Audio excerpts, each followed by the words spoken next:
사도행전 강의 세 번째 시간입니다. 오늘 본문은 예수님께서 사도들과 함께 모인 가운데 이루어진 대화의 내용을 담고 있습니다. 예수님께서는 부활하시고 승천하실 때까지 40일 동안 제자들과 함께 계셨습니다. 오늘 본문에 보면 4절에 사도들과 함께 모이사 라고 말할 때 이 모이다 라는 단어는 그 당시 함께 모여서 식사를 나누다, 또 교제를 나누다 라는 의미의 단어인 것입니다. 그러니까 예수님께서는 부활하신 이후에도 정기적으로 사도들과 함께 모여서 식사를 나누시고 함께 교제를 나누신 것입니다. 특히 이 자리에서 주님께서 가르쳐 주신 것은 대부분 하나님 나라에 대한 일이었습니다. 그리고 승천하시기 전까지 마지막으로 부탁하신 것이 무엇인가 하면 너희가 성령을 기다리라 라고 말씀하신 것입니다. 4절 뒷부분에 보면 이렇게 말하고 있죠. 예루살렘을 떠나지 말고 내게서 들은 바 아버지께서 약속하신 것을 기다리라. 아버지께서 약속하신 것은 성령님이십니다. 그분을 기다려라 이렇게 말씀하고 있죠. 또 이렇게 말합니다. 5절에 요한은 물로 세례를 베풀었으나 너희는 몇 날이 못 되어서 성령으로 세례를 받으리라. 다시 한번 성령께서 오실 것을 언급을 하십니다. 또 마지막 8절에 보면 오직 성령이 너에게 임하시면 이렇게 말씀하지 않습니까? 예수님께서는 부활하여 승천하실 때까지 계속해서 두 가지를 핵심적으로 가르치셨는데 첫 번째는 하나님 나라, 그리고 두 번째로는 성령을 기다려라 라고 분부하셨던 것입니다. 이미 예수님께서 죽으시기 전에 십자가를 지고 죽으시기 전에 성령께서 오시는 것이 얼마만큼 제자들에게 큰 유익인가에 대하여 말씀하신 바가 있습니다. 요한복음 14장에서 16장에 이르기까지 반복해서 성령님의 유익에 대하여 말씀을 하십니다. 그리고 부활하신 이후에도 그 성령님을 너희가 기다려야 된다라고 말씀하신 것입니다. 이렇게 예수님께서 하나님 나라에 대해서 강조하시고 또 성령의 오심에 대해서 말씀하시지만 예수님의 의도와는 정반대로 제자들의 관심은 다른 곳에 있었습니다. 그들의 관심은 오로지 이스라엘 나라의 회복에 있었던 것입니다.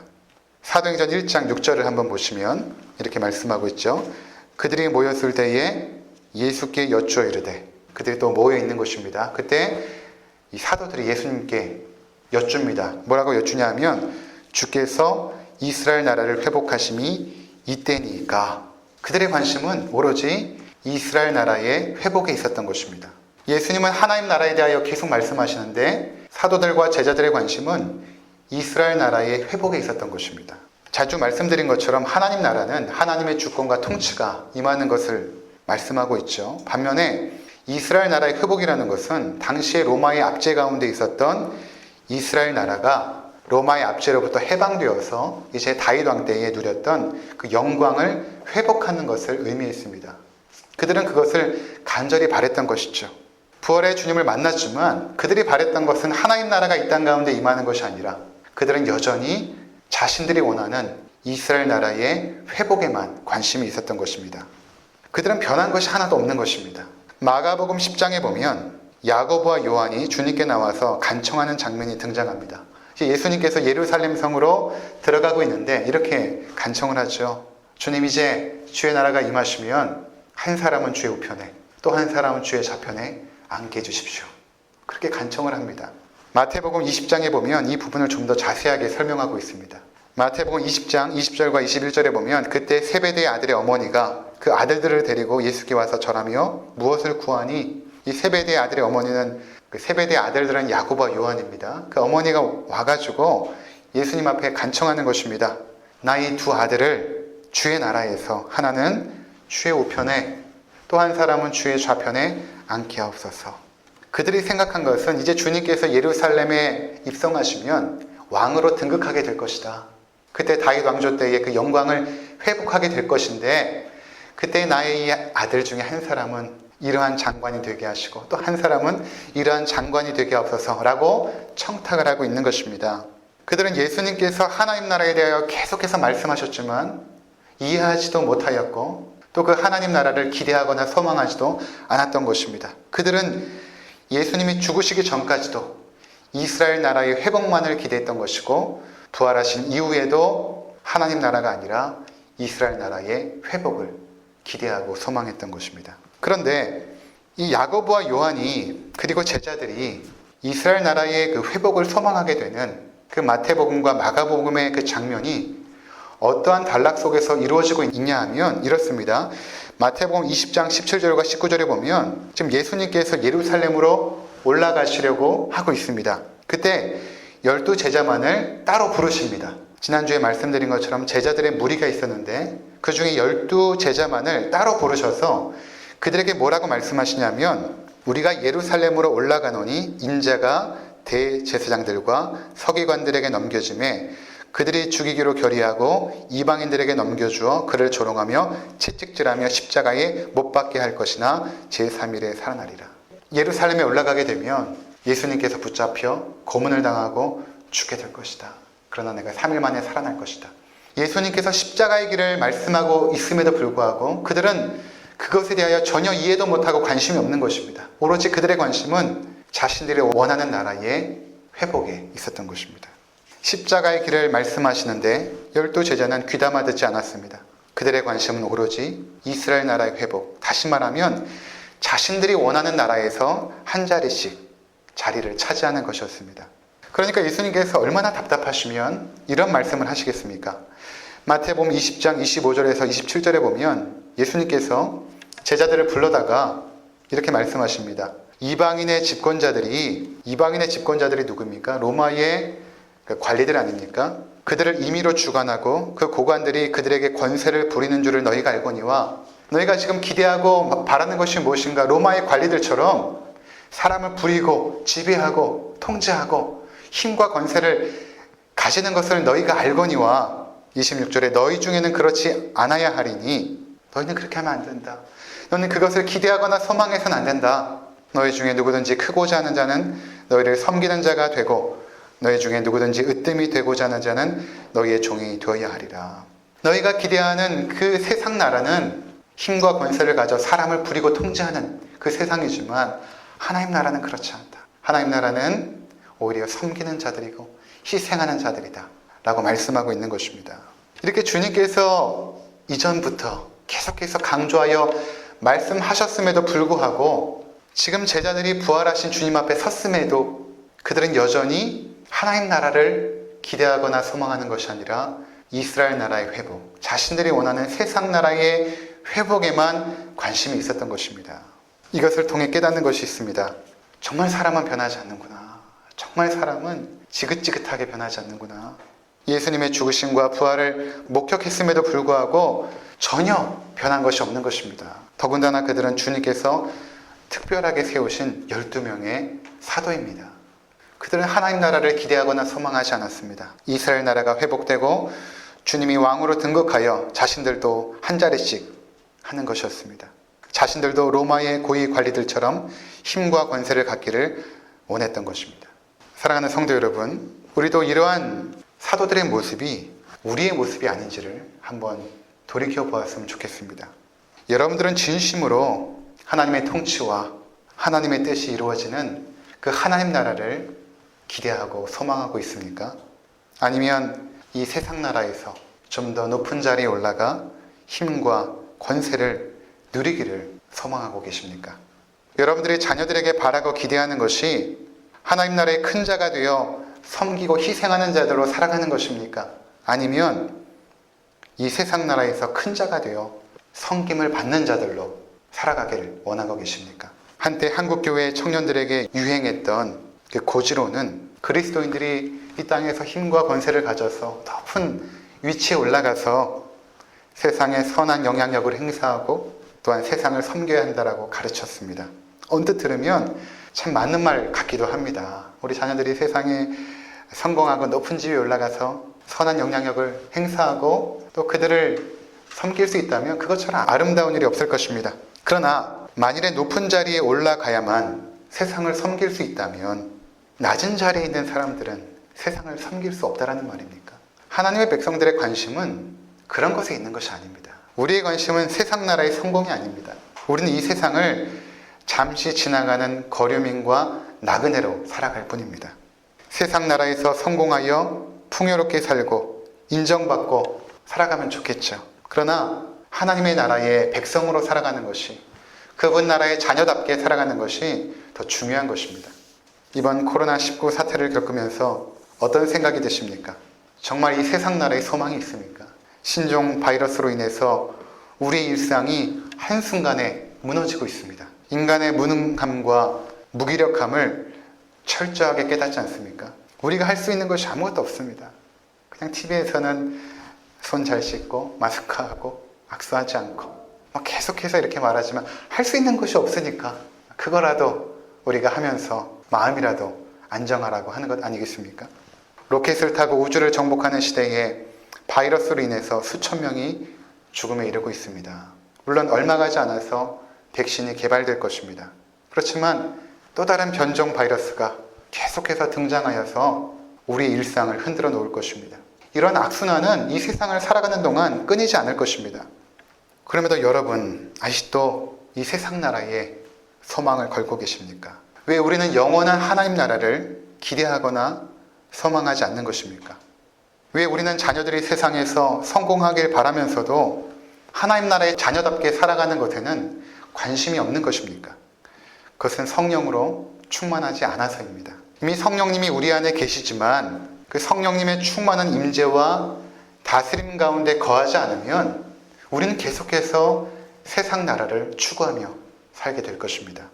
이렇게 세상 나라에만 관심이 있었던 사도들은 이제 성령님의 임재함 가운데 거하게 됩니다. 그리고 그들의 삶은 완전히 뒤바뀝니다. 예수님은 사도들에게 계속해서 성령님이 오실 것을 말씀하셨죠. 4절부터 아버지께서 약속하신 것을 기다리라. 5절에 성령으로 세례를 받으라. 또 8절에 오직 성령님이 너에게 임하시면 하시면서 성령님이 오실 것을 말씀하십니다.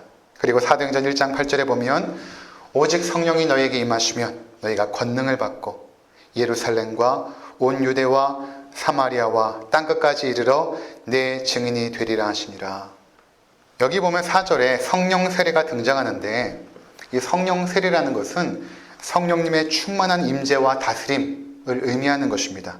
물 세례가 물에 잠겼다가 나오는 것처럼 성령 세례는 성령님의 충만한 임재 가운데로 들어가는 것, 그것이 성령 세례인 것이죠. 성령 세례는 거듭난 모든 그리스도인들이 다 받습니다. 어떤 사람들은 물 세례가 따로 있고 특별히 하나님 앞에 충성하고 헌신한 사람들, 그들이 성령 세례를 따로 받는 것으로 오해하는 분들이 계시는데 그렇지 않습니다. 성령 세례는 예수를 구주로 고백하는 모든 사람이 다 받습니다. 우리가 다 성령 세례를 받은 사람들입니다. 성령으로 세례받지 않으면 우리는 예수를 그리스도라고 고백할 수 없습니다. 그러니까 여러분들 모두는 성령 세례를 받으신 것입니다. 그러나 성령으로 충만하게 되는 것은 다릅니다. 우리가 성령으로 다 세례를 받았지만 성령으로 충만함을 다 입지는 않았습니다. 성령 충만은 성령님의 다스림과 통치에 완전히 굴복하는 것입니다. 에베소서 5장에 보면 술 취하지 말라. 그리고 오직 성령으로 충만함을 받으라 라고 말하지 않습니까? 그것은 성령님의 충만한 다스림 가운데 거하라 라는 의미입니다. 우리가 술을 먹고 취하면 술 기운이 우리의 이성과 우리의 감성과 우리의 행동을 다스리듯이 성령으로 충만함을 입으면 성령께서 우리의 모든 삶의 구석구석을 장악하시는 것입니다. 그렇게 성령의 충만한 임재 가운데로 들어가라 라는 말씀이 성령 충만을 입으라 라는 말씀인 것입니다. 우리가 비록 성령 세례를 받았을지는 모르지만 성령님의 충만한 임재 가운데 거하지 못한다면 우린 계속해서 세상 나라의 성공에만 관심을 갖게 되는 것입니다. 그러나 성령의 충만함을 입으면, 그리고 그 충만함 가운데 거하게 되면 세상과 나는 간 곳 없고 오직 구속한 주님만 보이게 되는 것입니다. 예수님께서 말씀하시죠. 오직 성령이 너희에게 임하시면 너희가 권능을 받고 예루살렘과 온 유대와 사마리아와 땅끝까지 이르러 내 증인이 되리라 하시니라. 세상 나라에 관심이 있었던 사도들은 성령님이 임하자 권능을 받았습니다. 그 권능은 사도들이 가지고 있던 권능이 아니라 성령의 권능이었습니다. 그리고 그 성령의 권능을 사도들에게 준 목적이 무엇인가 하면 그것은 바로 내 증인, 예수님의 증인, 예수님의 증인이 되게 하는 것이었습니다. 그들은 그동안 세상 나라에서 자기를 증명하는데 온 힘과 열정을 불태웠던 자들이었습니다. 그런 자들이 이제는 자기를 증명하는 것이 아니라 예수님을 증명하고 예수님의 증인이 되기 위하여 살아갔다라는 것입니다. 삶의 목적과 방향이 완전히 뒤바뀐 것이죠. 자신을 위해서 살았던 삶에서 예수님의 증인의 삶을 살기 시작한 것입니다. 그 중요한 삶의 포인트가 무엇이었는가? 성령 하나님의 임재와 다스림이었던 것입니다. 여기서 중요한 단어가 내라는 단어이죠. 내 증인, 예수님의 증인입니다. 증인이라는 단어는 마르투스라고 말합니다. 이것은 어떠한 목격한 것을 증언하기 위해서 부름받은 사람, 그 사람들이 마르투스, 증인이 됩니다. 사도들은 자신들이 목격하고 체험한 것을 증거하는 증인의 사명을 받은 것입니다. 그들이 증거해야 되는 것이 무엇인가? 바로 예수 그리스도, 예수님의 죽으심과 부활을 중심으로 한 그 복음의 내용을 증거하기 위하여 부름을 받은 것입니다. 하나님께서는 성령으로 말미암아 그들 가운데 충만하게 임재하신 것입니다. 여러분, 성령님의 관심은 오직 예수님만을 증거하는 데 있다는 것을 아십니까? 성령님의 관심은 오로지 예수 그리스도를 드러내고 그분이 영광 받으시고 그분을 드러내는 데 있습니다. 성령님의 가장 중요한 사역은 예수님을 세상에 나타내고 드러내는 것입니다. 성령님의 사역 가운데 가장 대표적인 것이 무엇입니까? 그것은 바로 이 성경을 성령님께서 기록하신 것입니다. 성령님께서 인간 저자들에게 임하여서 그들의 개성과 그들의 인격을 사용하여 이 성경을 기록하게 하였습니다. 표면적으로는 인간 저자가 성경을 기록한 것 같지만 그 뒤에서 성령님께서 그들을 통하여 성경을 기록하게 한 것입니다. 지난 시간에 살펴본 것처럼 성경은 구약과 신약 모두가 예수님을 증거하는 것입니다. 구약은 오실 예수 그리스도, 신약은 오신 예수님을 증거하는 책이 바로 성경 아닙니까? 윤리적인 교훈이나 도덕책이 아닙니다. 종교적인 경전도 아닙니다. 오직 예수님만을 증거하기 위하여 쓰여진 책입니다. 성경은 예수님의 증인들이 기록한 책입니다. 우리는 신약 성경을 통해서 증인들의 기록을 읽고 있는 것입니다. 증인은 법정 용어입니다. 증인은 반드시 진실만을 말해야 됩니다. 자신이 보고 듣고 체험한 것만을 증거하게 되어 있습니다. 사도들은 예수님의 증인이었습니다. 그들은 예수님의 공생의 사역 내내 함께 있으면서 보고 듣고 체험한 것을 기록한 것입니다. 예수님께서 물고기 2마리와 보리떡 5개로 5,000명을 먹이실 때 그들이 그 자리에 있었습니다. 그들이 직접 떡을 뗐고 그들이 물고기를 나누어 주었습니다.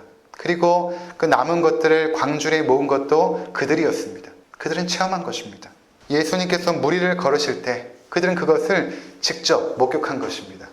병자들을 고칠 때나 귀신을 내어 쫓을 때도 제자들은, 특별히 사도들은 그 자리에 있었던 것입니다.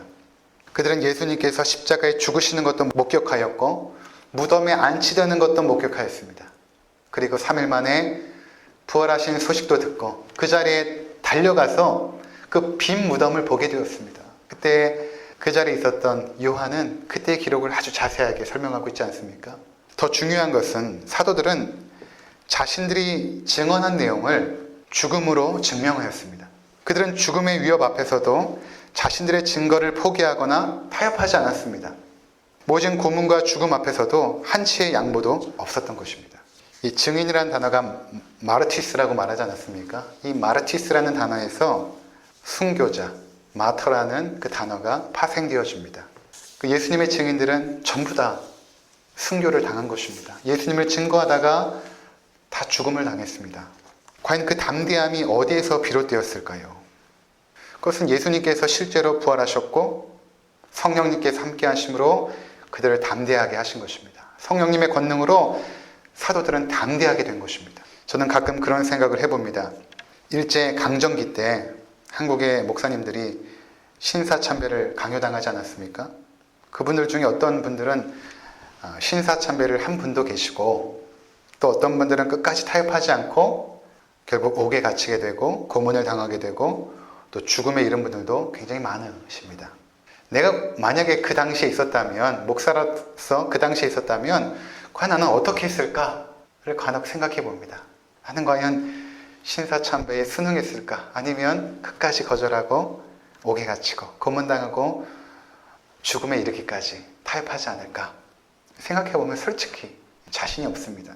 그런데 어떤 믿음이 있는가 하면 성령님께서 함께 하시면, 성령님께서 나와 함께 하시면 어떠한 두려움 가운데서도 나를 담대하게 하실 것이다 라는 믿음이 있습니다. 성령께서 임하시면 권능을 받기 때문에 그런 것이죠. 사람은 죽음 앞에서 이기적일 수밖에 없습니다. 어떤 사람일지라도 죽음은 두렵고 무서운 것입니다. 어떻게든 살기 위해서 지푸라기라도 잡고 싶을 것입니다. 그러나 사도들은 그렇게 하지 않았습니다. 그들은 무시무시한 고문 앞에서도, 그리고 죽음 앞에서도 담대하게 예수님을 증거했던 것입니다. 그 권능이 어디에서 비롯되었는가? 오직 성령이 너희에게 임하시면 너희가 권능을 받고. 히브리서 11장에는 당시 예수님을 증거했던 성도들을 이렇게 표현하고 있습니다. 히브리서 11장 35절에서 38절까지 제가 읽어드리겠습니다. 여자들은 자기의 죽은 자들을 부활로 받아들이기도 하며, 또 어떤 이들은 더 좋은 부활을 얻고자 하여 심한 고문을 받되 구차히 풀려나기를 원하지 아니하였으며, 또 어떤 이들은 조롱과 채찍질 뿐 아니라 결박과 옥에 갇히는 시련도 받았으며, 돌로 치는 것과 톱으로 켜는 것과 시험과 칼로 죽임을 당하고 양과 염소의 가죽을 입고 유리하여 궁핍과 환난과 학대를 받았으니 이런 사람은 세상이 감당하지 못하느니라. 그 당시에 증인들의 삶을 살았던 자들이 이렇게 핍박과 모진 고문을 받고 그냥 죽는 것도 아니고 톱으로 켜는 죽음, 그러한 고난을 받고 죽음에 이른 것입니다. 그런데 그들이 담대하게 그 죽음의 자리로 나아간 것입니다. 예수님을 증거하다가 그렇게 된 것이죠. 성경은 사도들이 증거한 그 기록들을 담고 있습니다. 그들이 죽으면서까지 지키고 싶었던 그 진리, 그러기에 성경은 사실이고 진리인 것입니다. 우리는 그 사도들의 증거를 통해서 예수님을 믿게 된 것이죠. 이 성경이 사도들의 증거 아닙니까? 그 증인들의 증거를 우리가 믿는 것입니다. 죽음을 불사하고 지키고자 했던 그 진리를 우리가 받아들이고 믿는 것입니다. 그들이 성령의 충만함을 받아 증거하고 싶었던 것, 그것이 무엇입니까? 그들이 죽으면서까지 증거하고 싶었던 것, 그것이 무엇입니까? 바로 예수는 그리스도, 살아계신 하나님의 아들이라는 것입니다. 예수 크리스토스 퀴리오스, 예수님은 우리의 하나님이시며 우리의 왕이시며 우리의 구원자가 되십니다. 그것을 그들이 증거했던 것입니다. 우리는 기록된 증인들의 증거를 통하여 예수가 그리스도임을 믿었습니다. 그분을 우리 삶의 주인으로 믿어 이 땅에서부터 하나님 나라의 삶을 시작한 것입니다. 그리고 이 자리까지 오는 동안 그 살아계신 주님을 여전히 체험하고 있는 것입니다. 그 주님을 경험하고 체험하고 있는 것이죠. 이 일을 누가 하시는가? 바로 성령님께서 하시는 것입니다. 성령께서 우리 가운데 지금도 일하고 계십니다. 그 성령님께서는 이제 우리도 주님의 증인들로 살기를 원하십니다. 내가 경험한 주님을 증거하는 증인의 삶을 살기를 원하시는 것입니다. 이 세상에서 나를 증명하는 삶이 아니라 살아계신 예수 그리스도를 증거하는 삶으로 살기를 원하시는 것입니다. 사랑하는 성도 여러분, 세상 나라는 종말을 향해서 치닫고 있습니다. 주님의 심판의 때가 이제 곧 임할 것입니다. 그때 주님의 증인들로 살아간 자들에게는 하늘의 큰 위로와 소망과 기쁨을 얻게 될 것입니다. 히브리서 12장의 말씀을 읽고 마치도록 하겠습니다. 히브리서 12장 1절과 2절의 말씀을 제가 읽고 설교를 마치도록 하겠습니다. 이러므로 우리에게 구름같이 둘러싼 허다한 증인들이 있으니 모든 무거운 것과 얽매이기 쉬운 죄를 벗어버리고 인내로써 우리 앞에 당한 경주를 하며 믿음의 주여 또 온전하게 하신 이인 예수를 바라보자. 오직 그 예수 그리스도를 바라보고 소망하며 사시는 사랑하는 모든 성도님들 되시기를 주의 이름으로 축원을 드립니다. 기도하겠습니다.